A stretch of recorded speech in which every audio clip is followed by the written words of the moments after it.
Okey, Assalamualaikum warahmatullahi wabarakatuh. Apa khabar murid-murid? Kita berjumpa sekali lagi dalam kelas fiqh tahun 4 pada hari ini, iaitu hari Jumaat, berapa hari bulan? 29 hari bulan 1. Okey, untuk kelas yang kedua. Okey ya. Okey, hari ini kita akan ustaz akan buat apa? Kita akan masuk tajuk baru jugalah. Macam sebelum ni kita dah membincangkan tajuk solat Jumaat. Okey, kita akan memberitahu secara ringkas dan kemudian kita akan beralih kepada tajuk seterusnya. Okey, sebelum itu, sebelum kita memulakan pengajian, marilah sama-sama kita membaca doa belajar dah terlebih dahulu. Bismillahirrahmanirrahim. Bismillahirrahmanirrahim. Allahumma aftah alaina hikmataka wanshur alaina min khazaini rahmatika ya arhamar rahimin. Rabbi shrah lana sudurana wa yassir lana umurana wahlul 'uqdatam min alsinatina yafqahu qawlana. Rabbi zidna ilman warzuqna fahman birahmatika ya arhamar rahimin. Okey. Hari itu kita sudah mempelajari tajuk solat Jumaat. Apa yang kita belajar dalam solat Jumaat? Kita belajar mengenai apa? Yang pertama, okey ni kotak kotak kuning ni, pengertian yang pertama, apakah pengertian dia? Kan, solat 2 rakaat yang dilakukan pada waktu bila? Waktu Zuhur hari Jumaat, dilakukan secara apa? Jemaah. Okey, lepas tu didahului dengan 2 khutbah. Okay, itu saja ya. Lepas tu dalil nakli kita dah belajar daripada Al-Quran dan hadis. Lepas tu syarat wajib solat Jumaat kita dah sentuh kan. Syarat, kalau ingat syarat wajib berkaitan diri. Diri tu mesti apa? Islam, balik, berakal, sihat.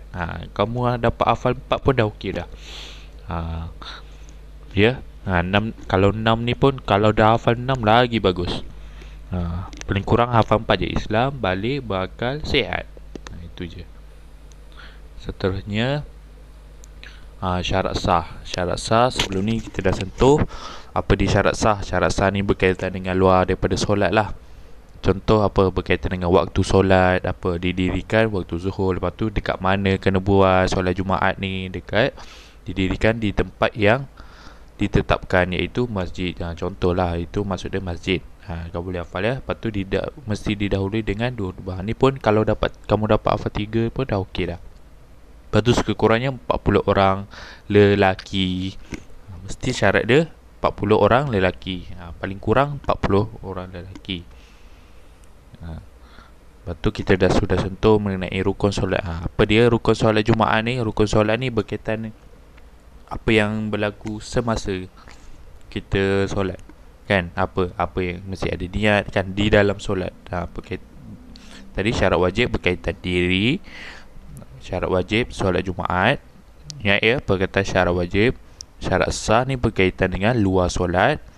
Rukun solat Jumaat ni berkaitan dengan di dalam solat. Apa yang berlaku di dalam solat? Boleh faham ya? Yang itu ada niat. Lepas tu berdiri betul, takbiratul ihram. Ustaz ada sebutkan kan? Okey. Dan untuk hari ini kita akan mula bersambung kepada sunat Jumaat. Sunat Jumaat ni apa? Apakah perkara yang disunatkan ketika hari Jumaat atau sebelum Jumaat. Inilah antaranya. Dan kebetulan hari ini pun hari Jumaat. Jadi kita mempelajari sesuatu yang baru ni. InsyaAllah kita boleh praktikan selepas ini. Apa yang pertama? Okey, buka muka surat 5. Ya. Sunat Jumaat. Yang pertama,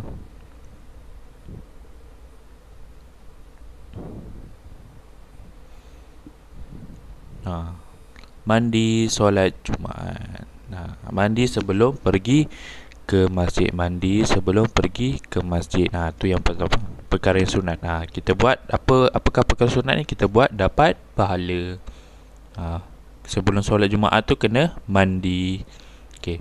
Yang kedua, membersih dan memotong kuku tangan dan kaki. Yang pertama tadi apa? Mesti mandi, lepas tu potong kuku dan potong kuku tangan dan kuku kaki. Itu antara perkara sunat. Okey. Dan yang ketiga, memakai wangi-wangian. Memakai wangi-wangian. Pakai perfume lah cakap. Pakai perfume ke, pakai benda yang mewangikan ke, itu pun dikira sebagai sunat hari Jumaat. Sunat, dapat pahala. Ya. Okey, seterusnya, datang awal ke masjid. Datang awal ke masjid. Senang je kita nak hafal sunat-sunat Jumaat ni. Sebab apa? Sebab perkara yang dah biasa dengan kita, perkara yang kita biasa buat. Apa yang pertama? Kena mandi, kan? Sebelum nak pergi sembahyang mestilah mandi, kan? Kalau tak mandi tak apa, Ustaz. Tak apalah, kan? Kalau macam kamu sebelum ni sekolah, terus pergi, kan? Tak apalah. Kalau yang mana dah balik rumah ke apa, ada waktu, ada kesempatan untuk mandi, mandilah dulu, kan? Sebab apa? Dapat pahala.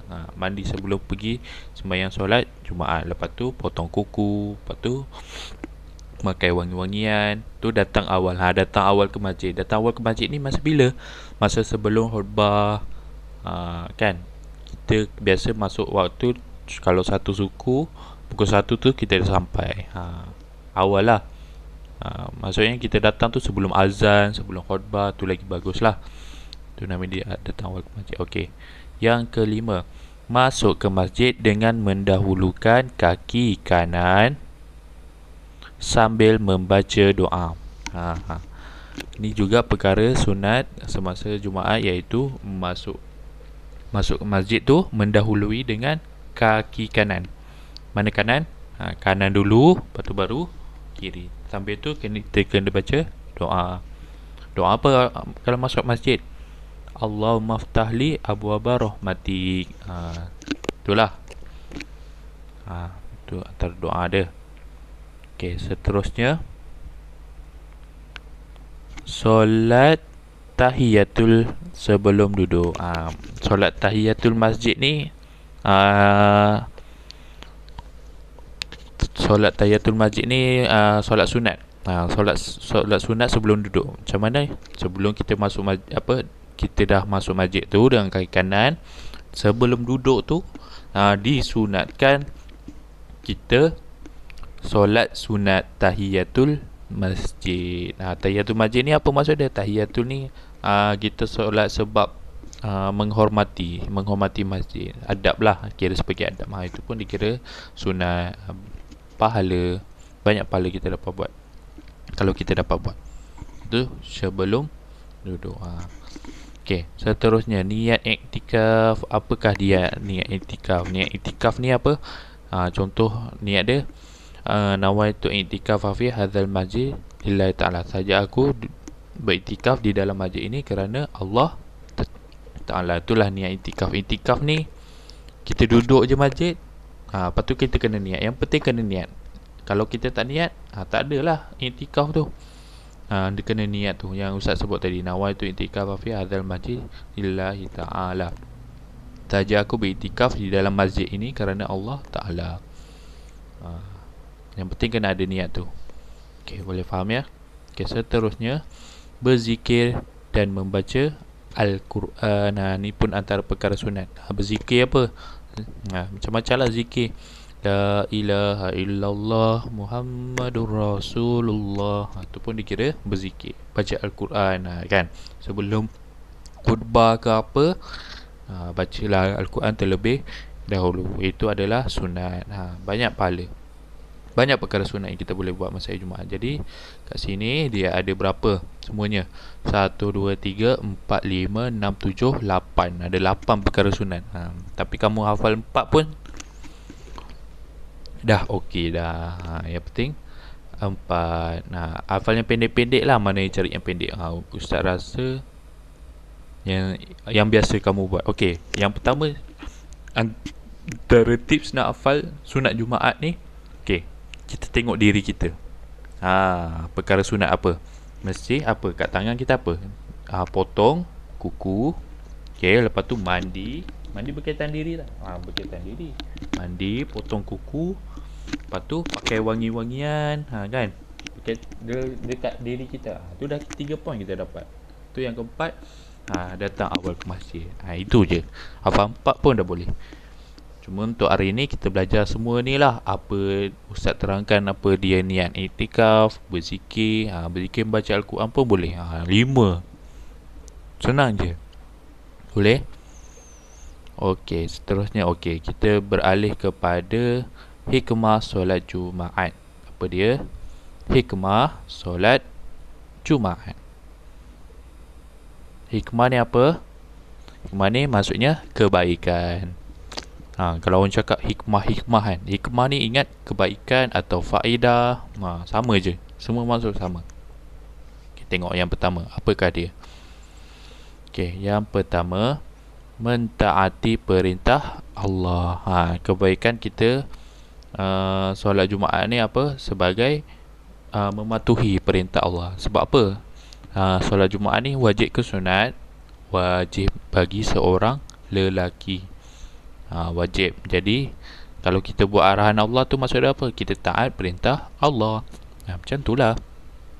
Ni pun kamu hafal dalam 3 je pun dah okey dah. Yang kedua, menghimpunkan orang Islam supaya mereka dapat berkenalan. Kan? Kebaikan solat Jumaat kan. Kita dapat kumpulkan ramai orang. Supaya apa? Kita dapat kenal. Ni orang Islam. Banyak kita dapat kenal ramai orang Islam kan. Macam itulah tujuan dia solat Jumaat. Antara dia. Yang ketiga, melatih taat kepada pemimpin dan berdisiplin. Melatih taat kepada pemimpin dan berdisiplin. Yang keempat, mendapat pengajaran daripada khutbah Jumaat. Kan? Sebab tu kita disarankan untuk solat Jumaat dekat mana? Dekat masjid. Sebab apa? Dekat masjid solat Jumaat, masa solat Jumaat tu ada apa? Khutbah. Khutbah ni apa? Khutbah ni lebih kepada pengucapan lah yang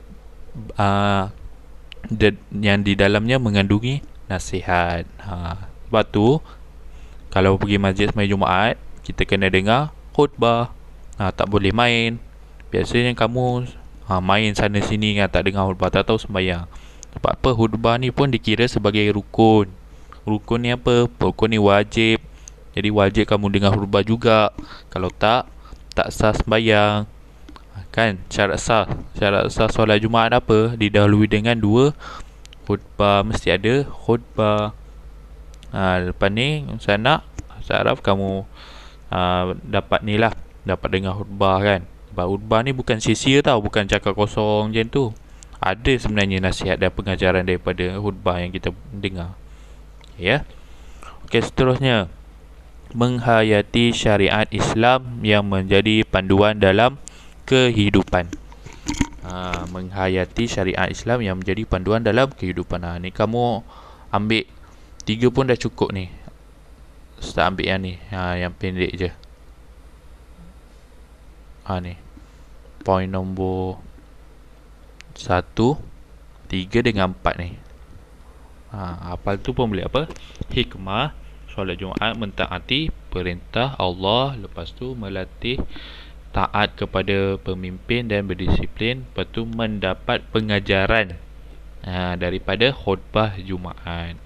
Nak buat yang ni pun kalau macam susah sangat, ni pun okey dah. Menghimpunkan orang Islam supaya mereka dapat berkenalan. Mana-mana lah boleh. Boleh ya.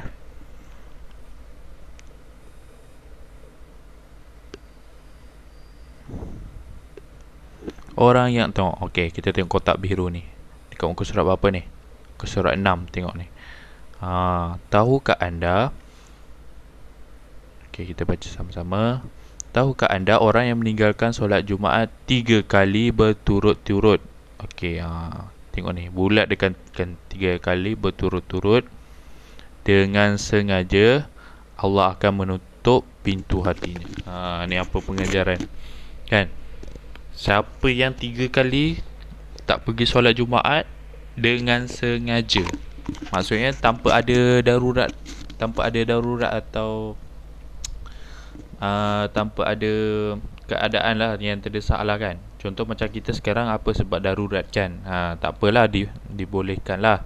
Tapi selagi mana kita boleh berusaha untuk pergi, baik pergi.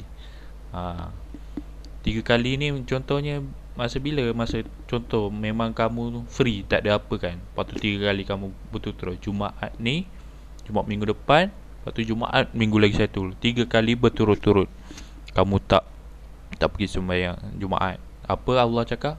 Allah akan menutup pintu hatinya. Menutup pintu hatinya apa? Inilah hatinya bila kita dah tertutup, susah nak dengar nasihat, susah nak dengar cakap mak ayah. Kan? Lepas tu kita rasa itulah, banyak perkara negatif akan berlaku. Macam tu. Ya. Sebab tu kira kita kalau ada kesempatan untuk solat Jumaat, pergi. Walaupun kita masih budak-budak lagi kan. Budak-budak tak wajib, tapi sebenarnya kita kena latih dari kecil. Memang kena latih dari kecil. Okey. Boleh ya? Okey. Okey, seterusnya kita masuk tajuk yang kedua. Tadi kita bincang mengenai apa sunat Jumaat dengan hikmah solat sunat Jumaat. Okey, untuk ni saya masuk sikit lah khutbah Jumaat ni, pengenalan sikit lah. Apakah dia khutbah Jumaat? Untuk pelajaran yang kedua kita belajar pada hari ini. Okey, apa yang kita dapat? Okey, kita akan belajar mengenai pengertian dan hukum khutbah Jumaat. Apa dia pengertian dan hukum khutbah Jumaat? Seterusnya kita akan dapat rukun khutbah Jumaat, syarat sah khutbah Jumaat, sunat khutbah Jumaat dan hikmah. Untuk hari ini Ustaz mungkin sentuh 2 kot, pengertian dan hukum khutbah Jumaat terlebih dahulu ya.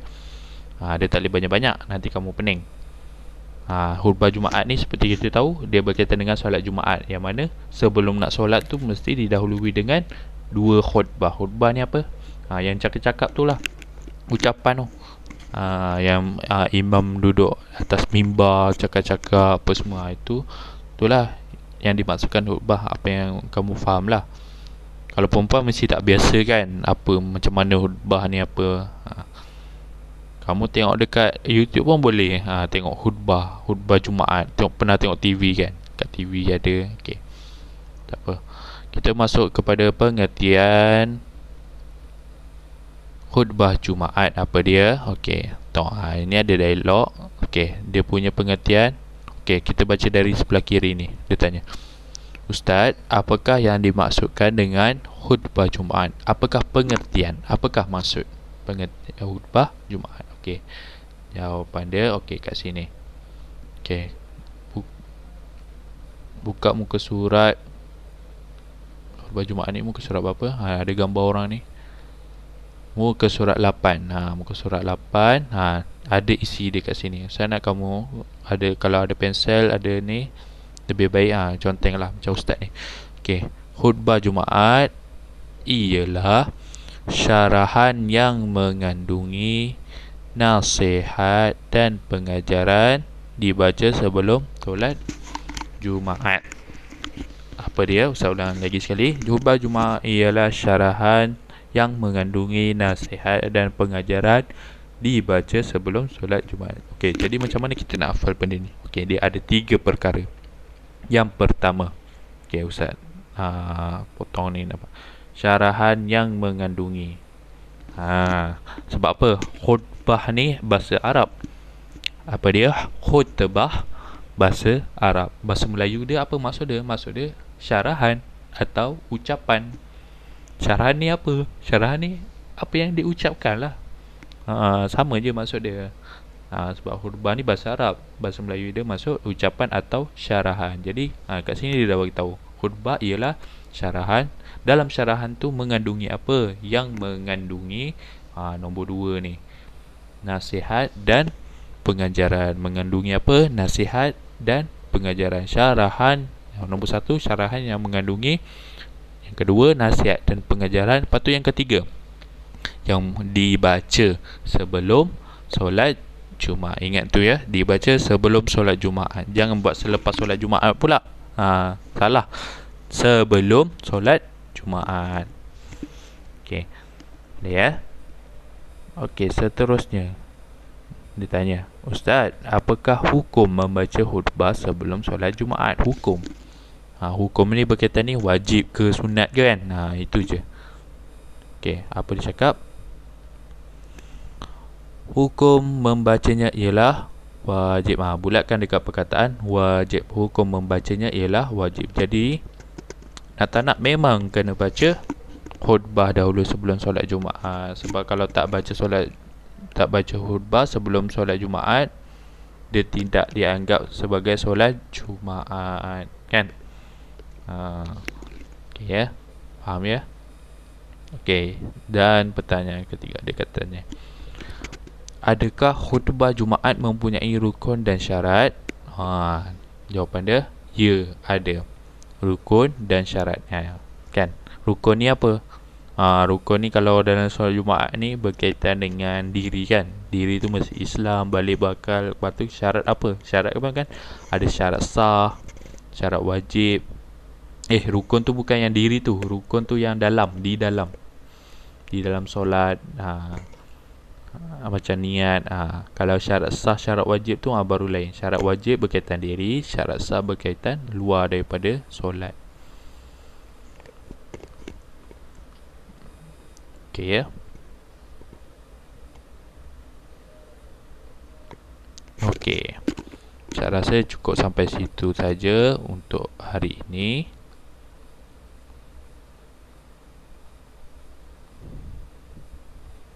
Tunggu 2 3. Okey ya.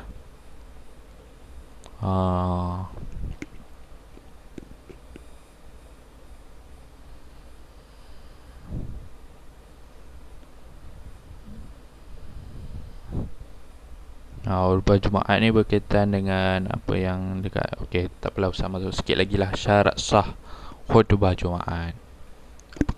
Apakah dia syarat sah khutbah Jumaat? Okey, syarat sah khutbah Jumaat. Ingat syarat sah khutbah Jumaat. Nampak macam banyak, tapi sebenarnya dia sikit je. Senang je nak hafal. Okey, khatib. Perkataan pertama, khatib. Apakah dia khatib? Khatib ni orang yang bercakap tu, orang yang berucap, orang yang memberi syarahan tu. Orang yang cakap innallaha wa malaikatahu, itu dipanggil khatib. Ingat ya? Orang yang membaca khutbah tu dipanggil khatib. Lepas tu apa dia punya syarat dia? Khatib itu mestilah seorang lelaki. Tak boleh perempuan. Perempuan tak boleh. Pernah ke nampak perempuan baca khatib masa solat Jumaat? Tak. Kan? Dia mesti seorang lelaki. Okey, yang kedua, khatib membaca dengan berdiri. Syarat dia mesti baca dengan berdiri. Sebab apa berdiri? Sebab bila kita berdiri ni, kita baca ni lebih kuat. Lebih kuat, lepas tu lebih yakin, kan, lebih tinggi suaranya, supaya apa yang kita ucapkan tu didengar oleh orang ramai. Okey, seterusnya, khatib hendaklah duduk sebentar antara dua khutbah.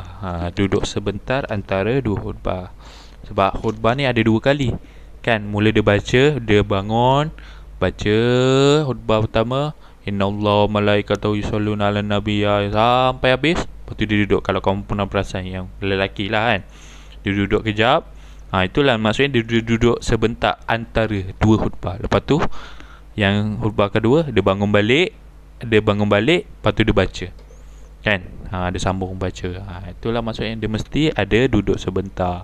Yang pertama tadi mesti seorang lelaki, yang kedua mesti membacanya dengan berdiri, lepas tu duduk sebentar antara dua khutbah. Okey, seterusnya, khatib hendaklah menutup aurat. Seorang khatib tu orang yang baca tu mestilah tutup aurat. Sebab tu kita disarankan pakai baju apa? Jubah, kan? Atau baju Melayu yang panjang-panjang. Pernah nampak tak khatib pakai t-shirt je? Tapi boleh ke pakai t-shirt? Boleh, tapi nampak tak elok lah. Sebab t-shirt ni kan dia pendek je, kan? lebih baik kita pakai yang menutup aurat. Kalau pakai labuh ni kan, dia agak dah tutup aurat, menutup aurat. Jangan pakai seluar pendek. Pernah nampak imam pakai seluar pendek baca khutbah? Tak ada. Okey ya.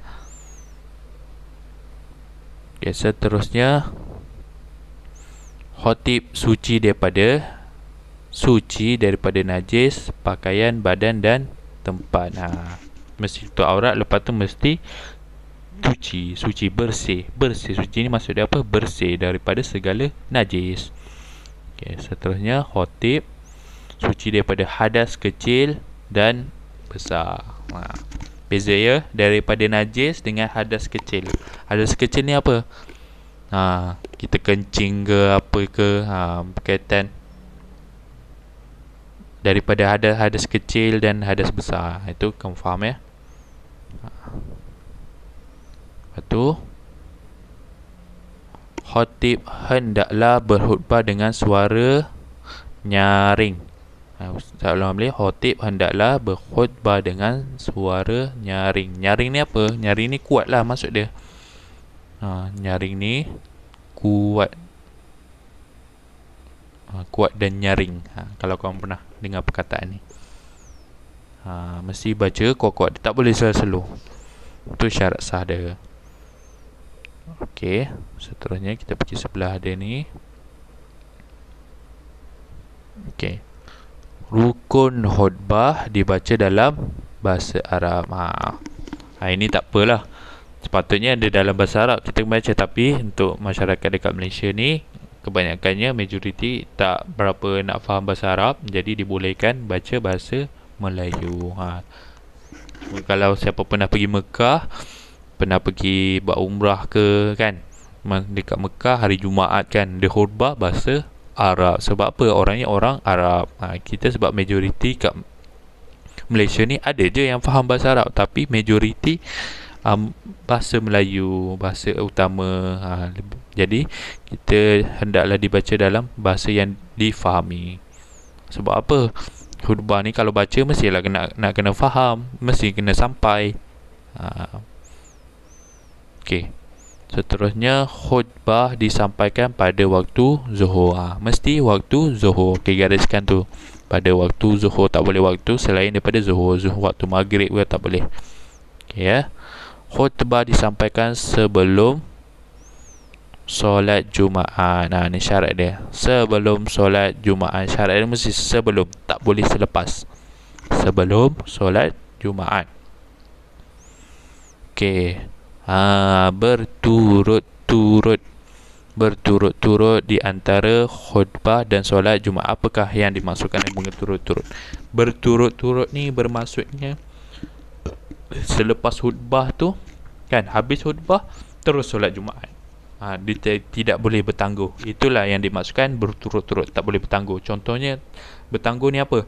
Dah lepas khutbah, lepas tu lepak kejap, makan dulu ke, tidur dulu ke, lepas tu baru solat. Tak boleh. Dia mesti dah habis. Lepas tu kalau kamu perasan yang lelaki ni, bila dekat masjid, lepas habis khutbah je dia terus bangun sembahyang Jumaat. Itu yang dimasukkan berturut-turut. Segera, dia segera berturut. Lebih kurang pada segera lah. Okey Seterusnya, khutbah mesti didengar sekurang-kurangnya oleh 40 orang lelaki yang wajib solat Jumaat. Syarat dia. Dia tak boleh kurang. Dia mesti lebih kurang 40 dan ke atas, dan ramai, dan lebih ramai. Itu je. Okey Okey.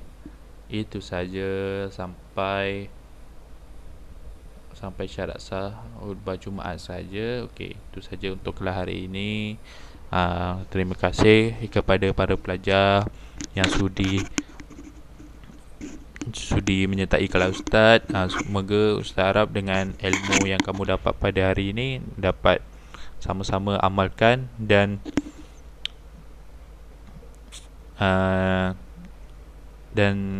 dapat dipraktikkanlah untuk masa depan. Sebelum ni macam tak tahu apakah dia khutbah kan. Dalam khutbah tu cerita pasal apa. Sekarang ni insyaAllah Ustaz harap kamu faham dengan apa yang Ustaz sampaikan. Okey, mohon maaf atas segala kalau ada kekurangan dari segi penyampaian. Kalau ada apa-apa pertanyaan boleh PM Ustaz. Dan untuk Ustaz nak kamu hafalkan tajuk yang kita dah hafalkan, iaitu solat Jumaat dan khutbah Jumaat. Iaitu apa dia? Solat Jumaat dari segi pengertian dia, hukum, lepas tu syarat wajib, syarat sah, lagi apa? Hikmah, atau khutbah Jumaat, pengertian dengan hukum. Itu saja. Ada 7. Ustaz harap kamu hafal 7 perkara tu. Ya, boleh ya? Okey, insya-Allah. Semoga kita berjumpa lagi di waktu lain dan di waktu dan hari yang lain. Terima kasih banyak. Okey. Semoga berjumpa lagi ya. InsyaAllah.